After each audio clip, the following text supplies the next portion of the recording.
Alors pourquoi son pouce accélère à ce point? C'est son anastomose. Son anastomose est intacte, tout est intact. Elle est réveillée, docteur Bellet. La patiente est réveillée.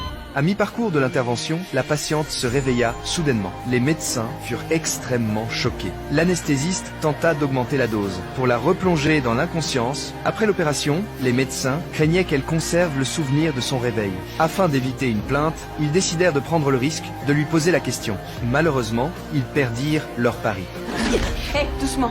Laissez-moi, ne me toucher pas. Sa réaction violente confirma au médecin qu'elle se souvenait de tout. Non, j'ai pas oublié que quand vous opériez, vous avez crié. La peur intense la poussa à se débattre violemment, provoquant la réouverture de sa plaie. Elle dut subir une nouvelle intervention. À cause de l'accident survenu lors de la première opération, Bailey n'osa plus reprendre le bistouri. Elle réprimanda l'anesthésiste avec colère, estimant que son erreur était à l'origine de tout. Mais celui-ci rejeta la responsabilité sur Bailey. Il lui remit les rapports d'analyse, prouvant que la dose d'anesthésiant était correcte. Il expliqua également que, durant l'opération, l'anesthésique s'était dissipé trop rapidement dans son organisme. Ce n'était donc pas de sa faute. C'était pas notre faute alors. C'est une bonne nouvelle. Il va falloir qu'elle soit réopérée. Seulement, elle ne veut pas que je la touche.